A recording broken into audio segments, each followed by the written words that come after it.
अनंत ब्रह्मांड में फैली आकाशगंगा में करोड़ों एस्टेरॉयड तैर रहे हैं।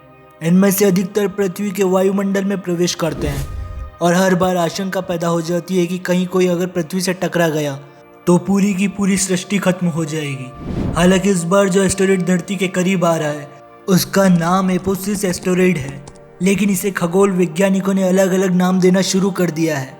इस एस्टेरॉयड की खोज 2004 में की गई थी। इसका आकार 3 फुटबॉल के मैदान जितना बड़ा है। नासा के मुताबिक एपोसिस 1200 फीट चौड़ा है। वैज्ञानिकों को आशंका है कि यह एस्टेरॉयड कई सालों बाद धरती से भी टकरा सकता है। खैर, अभी यह सिर्फ अनुमान ही है।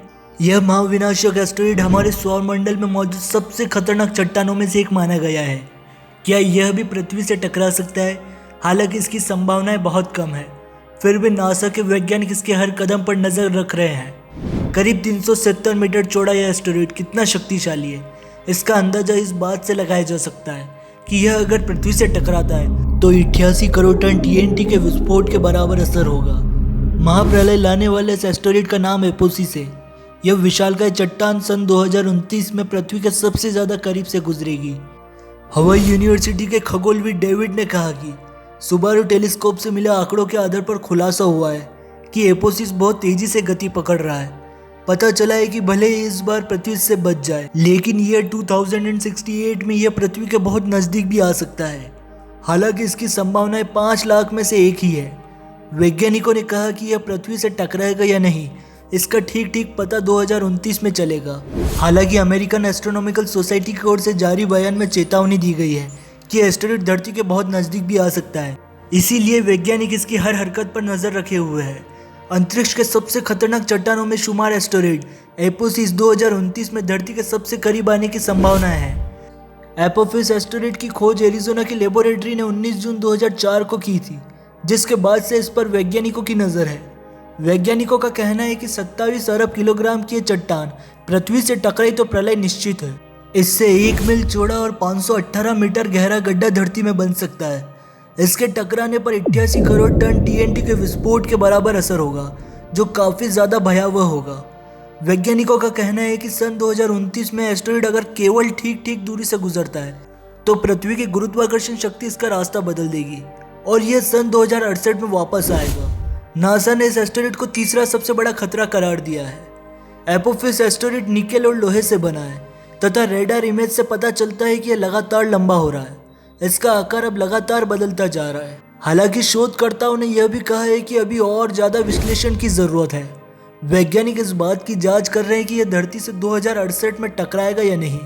इससे पहले के शोध में कहा जा रहा था कि इस एस्टेरॉयड के टकराने की संभावना केवल 2.7% ही है।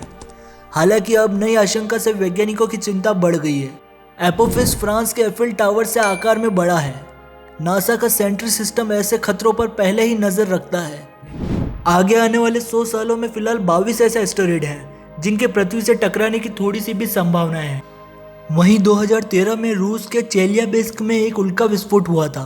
तब एक बड़े से एस्टेरॉयड ने धरती की सतह पर गड्ढा बना दिया था। नासा के जेट प्रोपल्शन लैब ने ही कथित तौर पर 2004 में MN4 नाम के एक एस्टेरॉयड के पृथ्वी से 2029 में टकराने की संभावनाएं भी जताई थी, जिसका नाम आगे चलकर एपोसिस रखा गया था। अब अमेरिकी स्पेस एजेंसी इस एस्टेरॉयड पर अपना स्पेसक्राफ्ट भेजने की तैयारी कर रही है। 2004 में एस्टेरॉयड को सबसे पहले एस्ट्रोनॉमर फेब्रिजियो ने अपने 2 साथियों के साथ देखा था। इसके बाद से इस एस्टेरॉयड के ऊपर कई तरह के विश्लेषण हुए। एपोसिस के ऑर्बिट की रिसर्च से पता चला कि इसके अगले सेंचुरी तक पृथ्वी से टकराने की संभावनाएं नहीं है, लेकिन फिर भी 2029 में यह हमारे ग्रह के बेहद करीब पहुंच जाएगा और उस समय इसकी दूरी सिर्फ 32,000 किलोमीटर होगी। साइंटिफिक अमेरिकन की रिपोर्ट में दावा किया गया कि नासा वैज्ञानिकों ने उत्सुकता से 2029 में इसके आसपास से गुजरने के समय इस पर एस्टेरॉयड पर अपना स्पेसक्राफ्ट भेजने का प्रस्ताव दिया है। नासा ने इसके लिए पहले से अंतरिक्ष में यात्रा कर रहा ओसिरिस REX यान तय किया गया है। यह यान शुरू में 2016 में बेनू नाम के एक अन्य एस्टेरॉयड से सैंपल कलेक्ट करने के मिशन पर लॉन्च किया गया था। यह यान प्रेजेंट में उस एस्टेरॉयड से सैंपल लेकर पृथ्वी वापस आ रहा है। यह पृथ्वी पर सितंबर 2023 में पहुंचेगा। रिपोर्ट में कहा गया है कि नासा को इस यान को अंतरिक्ष में अपनी उड़ान जारी रखने के लिए और एपोसिस से सैंपल कलेक्ट कर वापस लाने के लिए $200 मिलियन का बजट बढ़ाना होगा। आने वाले एस्टेरॉयड के साथ मिलने पर इसका नाम ओसिरिस एपेक्स हो जाएगा। यह यान एपोफिस पर कुछ महीनों तक रहेगा। इस दौरान यह देखा जाएगा कि पृथ्वी के इतने करीब से गुजरने पर ग्रेविटी का एस्टेरॉयड पर क्या असर पड़ता है। एरिजोना विश्वविद्यालय के माइक, जो ऑसिरिक्स REX की साइंस टीम के हेड हैं, का कहना है कि दोनों के बीच के टाइडल फोर्स से कुछ लैंडस्लाइड्स भी हो सकते हैं, जिससे कुछ ताज़ा मटेरियल का खुलासा हो सकता है।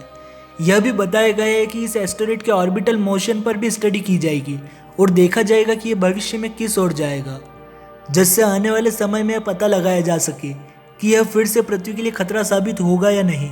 टीम का कहना है कि फिलहाल वे केवल वर्ष 2116 तक का ही अंदाजा लगा सकते हैं। इन सब के बारे में आपका क्या कहना है, हमें नीचे कमेंट बॉक्स में ज़रूर बताएं। और अगर आपको हमारा वीडियो अच्छा लगा तो हमारे चैनल को सब्सक्राइब करें।